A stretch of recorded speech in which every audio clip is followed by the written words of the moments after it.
for the benefit of the delegates. Mr. Akash Agarwal is Chief Executive Officer at Crystal Logistics. He heads marketing for all verticals and is involved in the company's medium and long-term business plans and growth.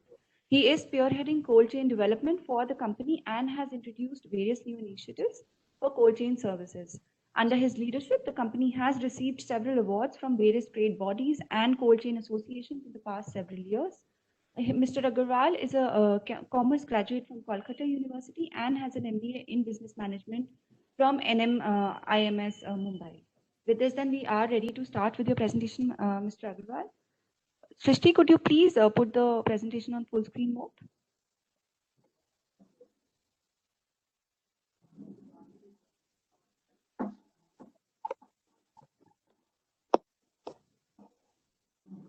Yeah, hi, good morning. Am I audible now? Yes, sir, you're audible. Okay. So thank you for inviting me, and it's an honor that I can speak in front of so many people. The topic that I think is being given to me is reefer container movement and reefer container potential in India. So firstly, I don't want to go through a long presentation, but I'll just take it very quickly, and I'll brief everybody exactly what are we talking of. And since the delegates are all from container industry, they must be aware what a reefer container is all about. So as a company, Crystal, we are into the cold chain logistics and cold chain distribution.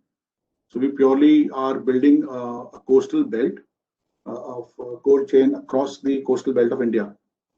Now, when we cover reefer container, can we go to the next slide, please? Yeah. So the reefer container market is what we understand is in India is at a very nascent stage. Basically, the reefer container has been moving across the entire world. So what we understand is Asia Pacific and North America are the largest market for reefer container because there is huge trades happening between them. India, we say that there is expected growth of 10% in the reefer container market.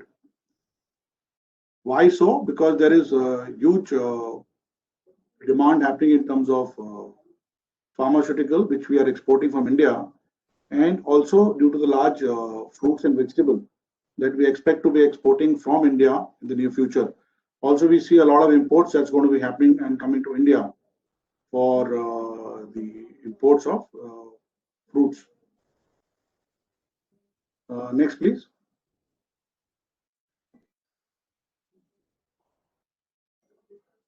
So this is how the global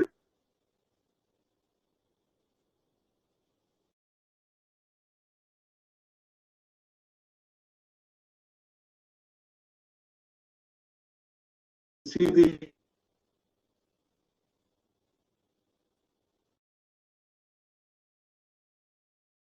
coming to around 7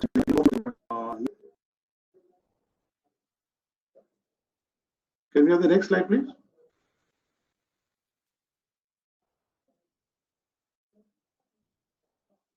So what are the key drivers? I think the key drivers that we really need to understand is when we talk of reefer containers. Reefer containers are basically used for shipping.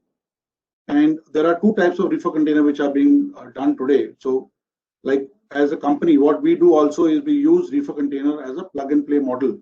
And we use that as a cold storage to be used across the entire country and even in the entire world. So we have almost 32 locations in the world where we are using the reefer container for storage, giving it a replacement to the cold storage that we are currently doing. So we have two models. One is the reefer cold, the traditional brick and mortar cold storage versus a plug and play concept where we can use the reefer containers for storing temporary solutions for across the verticals of product, whether it is food or whether it is pharmaceutical or whether it is chemical or any type of product.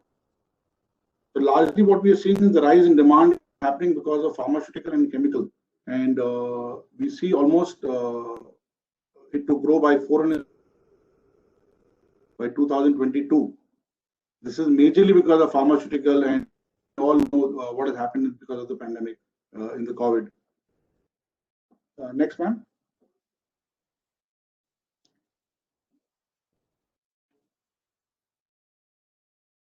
is that what we're talking now is consumers are becoming more sophisticated and selective towards nutrition.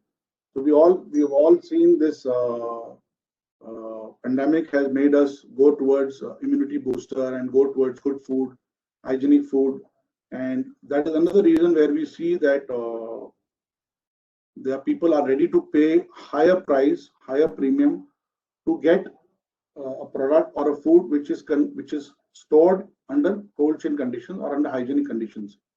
And that is why you will see, which I was talking in the last slide also, that there will be great increase in import and export of food products. So I think we all know that India is one of the largest fruit and vegetable producer in the world. We have one of the largest milk producer in the world. So I think by numbers, by statistics, we have huge potential.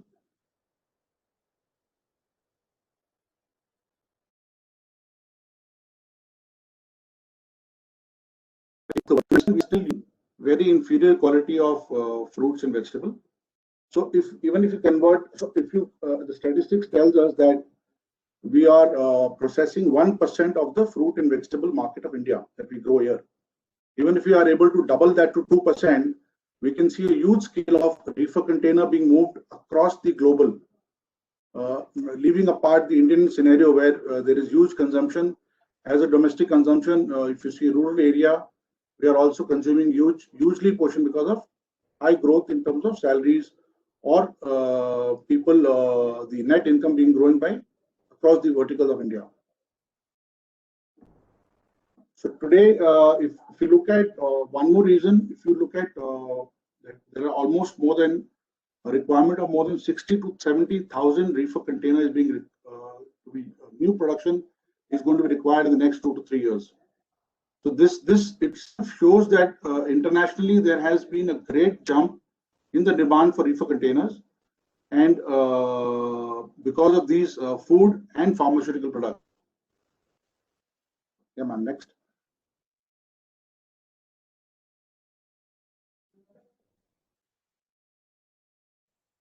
So there are a few challenges which needs to be addressed here. One is the lag in production.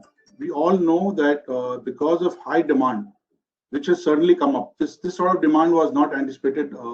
So we had a 1 year lull where we had a very 1 year which has gone a very bad period, and before that also the demand was not great, and certainly there has been a demand of reefer containers across the globe. So one of major concern is the lag in production, and the production is centered across one part of the world. The second area of concern that we see is the geopolitical risk. We all know that there is tremendous pressure across the globe. There is these geopolitical pressures, which are also a key challenge for us to understand that as concentration of production is happening in one part of the world, which is almost 99% plus, we need to also see whether production can happen in other part of the world like India or other developing countries where production can be increased. Even the Indian government is trying to promote reefer container production within the country. So in India, we will see in the next coming couple of years how ISO standardized reefer container can be grown here, and how we can become a net exporter to the world for reefer containers from being a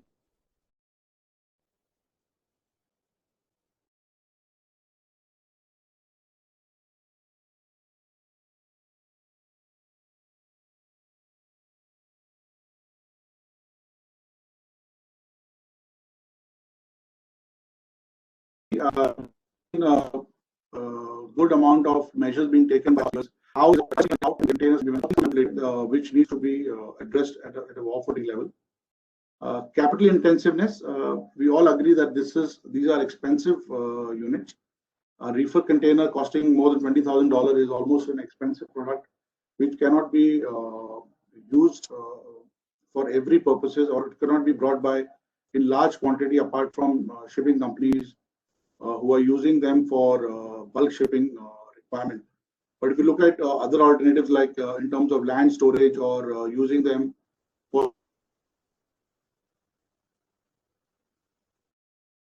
placing a small walk-in cooler or a walk-in cold storage, these reefer containers, like what we do is we we develop a special reefer container model, which are used by us for land storage across countries in India also, as well as the globe. So if you look at this, but definitely this sort of a requirement is there to stay, and I'm sure that the demand is going to be increasing only in the next coming years, because the major reason, if you so we are seeing a great change in the environment. We are seeing a great requirement in terms of food habits. We are seeing health measures being taken across the world. So reefer is something which maintains temperature. So we all know that temperature is something which is going to become a part of our daily need. Whether so whether we sit in the a car, or we stay in the office, or we stay in the home, everywhere refrigeration has become a part of us today. And in the near future also, we do not see that it being parted from us in any way. Even if we look at fridges, for a very simple example, we look at a fridge at our home, the size of a fridge has increased from what it was in the beginning and what is increasing every day. So similarly, we will see cold storage requirement daily need, and it will only increase in the coming future. That is all from my side today, and if you have any question answers regarding this, I am ready to answer. Thank you, Mr. Agarwal, for a comprehensive presentation. We do have a number of questions for you. To start with, after the pandemic outbreak, how has the business environment evolved for Crystal as a company? So we've done pretty well. I think even in the pandemic, we were growing at almost 55% of the cold chain solution that we've been giving. So we say that we are a complete solution, and we.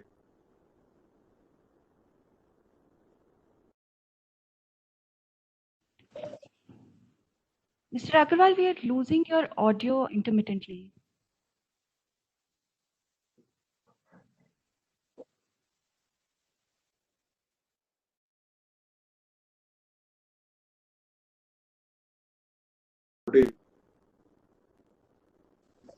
We can't hear you, Mr. Agarwal.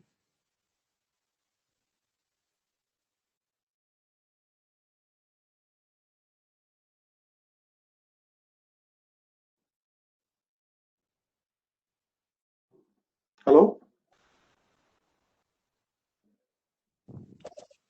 Yes, sir. You're audible now. Yeah, I can hear you. Please. Can you please repeat it, ma'am? Sir, we could not. No, we could not hear the last answer because your audio was going off and on. Okay. So what I said that during this pandemic, we've been, in fact, we've grown by the rate of 35%, and we've been providing end-to-end cold chain solution. Apart from the dairy industry, where we are talking of luxury products like ice cream, and which were not part of the essential, there has been a huge demand for storage of frozen foods, especially foods which were being consumed daily by the household. And apart from that, all the commodity products have moved in a bigger way. And there has been huge storage requirement for both for reefer container as well as for cold storage, apart from the reefer transportation that we do. You mentioned a lot of growth drivers in your presentation, and COVID-19 has also presented the cold chain industry with a lot of opportunity for the vaccine use. So how are you as a company planning to expand in the next 2 to 3 years? So what we've done is we've tried to as a company, what we're trying to do is trying to create a coastal belt across all the coastal regions of India. And we've created the largest cold chain hubs across 2 locations. That is, one is Calcutta, being on the eastern coast, and Bhubaneswar being the second eastern coast. We are also opening up a large cold room in Vizag, Visakhapatnam, by the end of this year. We're looking up tying up Krishnapatnam, Chennai, and JNPT as a closure to the entire coastal belts especially for export of marine and food products. If you look at the budget also, the government has announced 5 fish marine belts across India, namely Bengal and Paradip and Visakhapatnam, Chennai and Cochin. So exactly that is what we are trying to do, is we are trying to build a coastal belt across the length and breadth of India, and then connect it with the export, with the exempt trade, which will allow, because these are all large cold rooms for allowing movement of export across from India, and also allowing Indian imports to come into India. You mentioned about the budget, Mr. Agarwal. What are some of the unmet expectations that you, as an industry, have from the government, which you would like the government to work on in the near future? So I think it was a well balanced budget, and I think they've covered a lot of things that it should have been done. They've covered the health, they've covered the marine, they've covered the food industry. As a cold chain, player, we can say that a lot of things has been covered, and even infrastructure has been covered. What we need is mostly have more simplified rules and regulation for the movement of logistic industry. So as a logistics, we've been talking about e-way bill, and we've been talking about ease of movement between for the cargo across the length and breadth of the country. I think more food factories should be allowed to come into the country, so that we can be net exporter of the food products that we do in India today. As I told that we are one of the largest fruits and vegetable in the country, in the world. So from the budget, I expected that we could be working more in terms of export of fruits from India when we process them. So processing of fruits and vegetables. Some strategies should have been defined in that. Mr. Agarwal, what is your take on the level of technology uptake and automation in the industry, and where are we lacking currently? I think the automation in the cold chain industry is not at all to a level where we could have, because I think a lot of people are talking about blockchain and linking each from a producer to the consumer. And we've been also working on it closely with some companies that how we can link right from a grower to the consumer. So technologies like blockchain is something which needs to come in to track the shipments. Even I think Mr. Sarkar was talking a lot about technology in terms of covering the container right from destination to the from the port destination to the arrival destination. So technology, I think there is a big requirement in terms of everything, whether it is temperature, whether it's traceability, whether it is quality. At each area, there is a huge scope of improvement there. Having talked about technology, globally, container movement, reefer container movement, and cold chain per se are sort of quite automated in comparison to India. So what are the learnings that we could draw in terms of automation and otherwise as well, where Indian industry could grow? So could you just repeat, ma'am, please? I could not hear it clearly. So I'm asking that in terms of automation and technology uptake, globally we see better advances in comparison to India. So what are the kind of learnings we could draw from our global counterparts? So as I said that we need traceability of the shipment, whether in terms of reefer container, the product inside the reefer container. So reefer container is only important when you have the traceability of the product and the freshness and the quality inside the reefer container. So what we need to learn is how we are able to trace the quality of the product right from the origin to the destination. By destination, I mean the end consumer. So if you look at developed countries, there you could see a great amount of traceability in terms of whether it is a fruit or whether it is a meat or whether it is any other product. There is high level of traceability of a product. In India, we still don't have a traceability of the quality and the freshness of the product, and I think that is what we need to learn from them and import a lot of technology which can help us map that for the betterment of the entire country. So as a company, do you have any plans to venture into this area to improve traceability? So as I said, that we are working with a few startups to discuss about how blockchain can be a part of this entire scenario. We being a logistic company into cold chain and end-to-end cold chain logistics, we think it is our duty that we are able to look at traceability right from the production to the user. So as we are not going right to the end-to-end, we are more of a distributor level sort of distribution. We do not go end-to-end. So, but I think this is where we think that our future lies and where we are working on it together. My last question for you, Mr. Agarwal, as a company, what are the top 3 priorities or strategies you have in the coming 2 to 3 years, given the current scenario and the prevailing business environment? I think one is creating infrastructure. I think we do not have the proper infrastructure required for the cold chain hubs that we need to do. Second is the reefer containers. We are looking at creating plug and play models in terms of availability across the nation. And third is technology. We're looking at end-to-end traceability of the product. So these are the 3 areas that we've been working on very, very closely. All right. On that note, then I will bring the session to a close. Thank you so very much, Mr. Agarwal, for joining. Thank you, ma'am. Thank you so much. Yeah. Thank you. With this, then we will have a 10 to 12 minute tea break.